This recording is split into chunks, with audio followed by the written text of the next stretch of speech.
Two step verification কিভাবে আপনার YouTube চ্যানেলে জিমেলে চালু করবেন তা দেখাবো আজকের এই ভিডিওতে। আপনি নিমিষে এই কাজটা কিন্তু 1 থেকে 2 মিনিটের মধ্যে করতে পারবেন। টু স্টেপ ভেরিফিকেশন যদি আপনি না করেন তাহলে কিন্তু আপনার ইউটিউব চ্যানেলটা আপনি মনিটাইজেশনের জন্য আবেদন করতে পারবেন না। আর এই টু স্টেপ ভেরিফিকেশনটা অন করলে কিন্তু আপনার চ্যানেলের প্রোটেকশনটা অনেক বাড়বে, জিমেলের প্রোটেকশনটা অনেক গুণ কিন্তু বেড়ে যাবে। সো এই ভিডিওতে আমি আপনাদেরকে A to Z ইনফরমেশন সহ দেখিয়ে দিব। অবশ্যই ভিডিওটা মনোযোগ দিয়ে দেখবেন, তাহলে আপনি A to Z জানতে পারবেন। তো কথা না বাড়িয়ে চলুন আজকের ভিডিও শুরু করা যাক। তবে তার আগে ছোট্ট একটা রিকোয়েস্ট, যারা এখনো পর্যন্ত এই ভিডিওতে একটা লাইক দেন নাই অবশ্যই একটি লাইক করে দিবেন। চ্যানেলে নতুন হয়ে থাকলে চ্যানেলটা সাবস্ক্রাইব করে আমাদের পাশেই থাকবেন। তাহলে চলুন শুরু করা যাক। টু স্টেপ ভেরিফিকেশন মূলত আপনি চালু করতে পারবেন 3টা মাধ্যম ছাড়াও আরো অন্যান্য মাধ্যম রয়েছে। তার মধ্যে অন্যতম মাধ্যম হচ্ছে গুগল ক্রোম ব্রাউজার, যেখানে আপনার জিমেলটা পাসওয়ার্ড দিয়ে লগ ইন করতে হবে, ওয়াইটি স্টুডিও অ্যাপ, এছাড়া জিমেল অ্যাপের মাধ্যমে। তাছাড়া চাইলেও আপনি অন্যান্য মাধ্যমে অন করতে পারবেন। সো এখন আপনাদের মাঝে দেখাবো তুমুল আলোচিত ওয়াইটি স্টুডিও অ্যাপ দ্বারা কিভাবে টু স্টেপ ভেরিফিকেশনটা আপনারা নিমিশেই অন করবেন। তো তার জন্য আমি জাস্ট ওয়াইটি স্টুডিও অ্যাপের উপর ক্লিক করলাম। ওয়াইটি স্টুডিও অ্যাপের উপর ক্লিক করলে এরকম একটা পেজ থাকবে। থাকার পরে দেখতে পারবেন এই যে মাঝখানে রয়েছে অ্যানালিটিক্স, এখান এর পাশে দেখতে পারতেছেন কমেন্ট, তার পাশে রয়েছে আর্ন অপশন। একদম 1 নিমিষে আপনারা ক্লিক করে দিবেন। এই যে আর্ন অপশনটা দেখতে পারছেন, এই আর্ন অপশনে একটা ক্লিক করে দিবেন। আর্ন অপশনে ক্লিক করে দেওয়ার পর একটু নিচে আসলে দেখতে পারবেন এখানে লেখা রয়েছে নেক্সট স্টেপ। আপনাদের ক্ষেত্রে আরো নিচে আসতে পারে, একটু দেখে নিবেন। এবার আপনারা সিম্পল এখান থেকে টু স্টেপ ভেরিফিকেশন জাস্ট এই অপশনটিতে একটা ক্লিক করে দিবেন। তো এই অপশনটিতে ক্লিক করে দেওয়ার পর আপনাদের মাঝে একটা পেজ লোড নিবে। লোড নেওয়ার পর এমন একটা ইন্টারফেস চলে আসবে। আপনারা একটু ভালো করে চেক করে নেবেন, আপনার ডিভাইসে যদি অতিরিক্ত জিমেল আইডি অ্যাড করা থাকে তাহলে অবশ্যই আপনার এখানকার এই জিমেল আইকনে ক্লিক করে আপনার কাঙ্ক্ষিত ইউটিউব চ্যানেলের জিমেলটা এখান থেকে সিলেক্ট করে নেবেন। এক্সাম্পল হিসেবে আমি আমার ইউটিউব চ্যানেলের জিমেলটা সিলেক্ট করে দিলাম।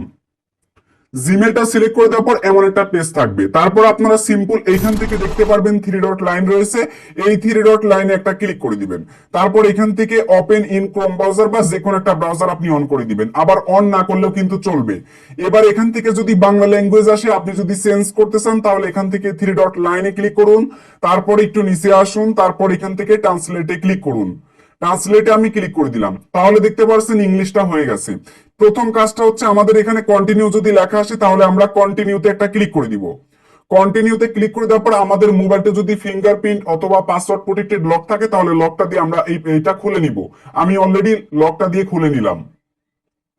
তারপর আমাদের মাঝে এইরকম একটা কিন্তু পেজ চলে আসছে। দেখতে পাচ্ছেন এখানে লেখা আছে টু পদক্ষেপ যাচাইকরণ, এর মানে হলো টু স্টেপ ভেরিফিকেশন। তো এখান থেকে আমি আবার ট্রান্সলেটে ক্লিক করলাম, দেখতেই পাচ্ছেন এখানে কিন্তু সেটাই দেখাচ্ছে। তো প্রথমে বলছে add step two to your account. তো এখান থেকে প্রথমে আমাদের কাজটা হচ্ছে এখান থেকে অ্যাড ফোন নাম্বারে ক্লিক করে একটা নাম্বার অ্যাড করা। তো আমি এখান থেকে অ্যাড ফোন নাম্বারের উপর একটা ক্লিক করে দিলাম। তারপর এখান থেকে আমাদের কান্ট্রিটা সিলেক্ট করতে হবে। তো কান্ট্রি অপশন আমরা ক্লিক করে দিব। তারপর একটু নিচে আসবো, আমরা আমাদের দেশ অনুযায়ী কান্ট্রি কোডটা সিলেক্ট করে দিব। আমার দেশ যেহেতু বাংলাদেশ, তার কারণে আমার কি করতে হবে, এখানে বাংলাদেশের কান্ট্রিটা কিন্তু দিতে হবে। তো দেখতেই পারছেন এটা হলো আমার বাংলাদেশ। এখান থেকে আমি বাংলাদেশের উপর ক্লিক করলাম। তারপর এখানে হচ্ছে আমাদের একটা নাম্বার দিতে হবে শূন্য ছাড়া, এখানে শূন্য লেখাই আছে। জাস্ট এখান থেকে আমরা আমাদের বাকি নাম্বারটা দিয়ে দিব। মোবাইল নাম্বারটা দেওয়ার পর এখান থেকে আপনারা নেক্সট এর উপর একটা ক্লিক করে দিবেন। নেক্সট এর উপর ক্লিক করে দেওয়ার পর কি হবে, আমাদের এই নাম্বারটা কিন্তু নাম্বারটাতে একটা ভেরিফিকেশন কোড আসবে। সো ওই কোডটা কিন্তু আমাদের এখানে বসাইতে হবে, ঠিক আছে? তাহলে আমাদের ভেরিফিকেশনটা কিন্তু হয়ে যাবে। তো আমরা এখন একটু অপেক্ষা করব আমাদের কোডের জন্য। তো আমাদের কোডটা কিন্তু চলে আসছে, দেখতে পাচ্ছেন আমাদের কোডটা মেসেজে চলে আসছে। তো এখান থেকে এই যে কোডটা দেখতে পাচ্ছেন 624602। তো আমরা এখন কি করব, এই কোডটা জাস্ট ওখানে দিয়ে দিব 624 602। তো এখান থেকে আমি দিচ্ছি 624, তারপর হচ্ছে 602। সো এইভাবে ভেরিফিকেশন কোডটা আপনারাও দিয়ে দিবেন। তারপর এখান থেকে ভেরিফাই লেখাতে ক্লিক করে দিবেন। ভেরিফাই লেখাতে ক্লিক করে দিলে দেখতে পারবেন আপনার নাম্বারটা কিন্তু এখানে অ্যাড হয়ে যাবে। তো আমাদের নাম্বারটা কিন্তু এখানে অ্যাড হয়ে গেছে। তারপর এখান থেকে দেখতে পারতেছেন হ্যাজ বিন কমপ্লিট, এখানে আমরা জাস্ট একটা ক্লিক করে দিব। আমাদের কিন্তু অলরেডি কমপ্লিট কিন্তু হয়ে গেছে নাম্বারটা অ্যাড করা। এবার নিচে আসলে দেখতে পারবেন এখানে রয়েছে turn off two step verification. তো আমরা এখন যে কাজটা করব, এখান থেকে এই টার্ন অফ টু স্টেপ ভেরিফিকেশনে ক্লিক করলে কিন্তু এটা বন্ধ হয়ে যাবে। নিচে আসবেন, নিচে আসলে আরো সিকিউরিটি দেখতে পারবেন। গুগল হচ্ছে ব্যাকআপ কোড রয়েছে, ফোন নাম্বার রয়েছে, আউথনিকেটর রয়েছে, এছাড়া গুগল প্রম্পট রয়েছে, তাছাড়া এখানে পাসওয়ার্ড পাস কি রয়েছে দেখতে পাচ্ছেন। তো এই কয়টা মাধ্যমে যদি আমরা প্রোটেক্টেড করি আমাদের ইউটিউব চ্যানেলের জিমেইল, তাহলে কিন্তু ওই জিমেইল কিন্তু আর কখনোই হ্যাক হবে না।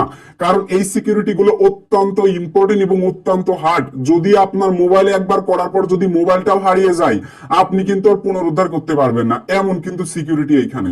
তো অবশ্যই পুনরুদ্ধার করার জন্য আপনার গুগল অথেন্টিকেটর অ্যাপটা অন্যান্য ফোনের বা ডিভাইসে রাখবেন এবং রিকভারি নাম্বারগুলো রাখবেন, রিকভারি মেলগুলো রাখবেন, ঠিক আছে? তাহলে আর আশা করি কোনো প্রবলেম হবে না। তো এইবার যদি হচ্ছে আমরা জাস্ট এখান থেকে ওয়াইটি স্টুডিওর মধ্যে যদি আসি, দেখুন আমরা যদি ওয়াইটি স্টুডিওর মধ্যে এখন যদি আসি, আমি ব্যাক করলাম, আবার ব্যাক করলাম। তো ব্যাক করে দিলাম, আবার ব্যাক করে দিলাম। এই যে এবার যদি ওয়াইটি স্টুডিও অ্যাপের মধ্যে আসি এবং আসার পর যদি পেজটা রিফ্রেশ করলে দেখতে পারতেছেন যে আমাদের কিন্তু হচ্ছে টু স্টেপ ভেরিফিকেশনটা কিন্তু একদম অন হয়ে গেছে। এখন তাহলে আমাদের টু স্টেপ ভেরিফিকেশনটা অন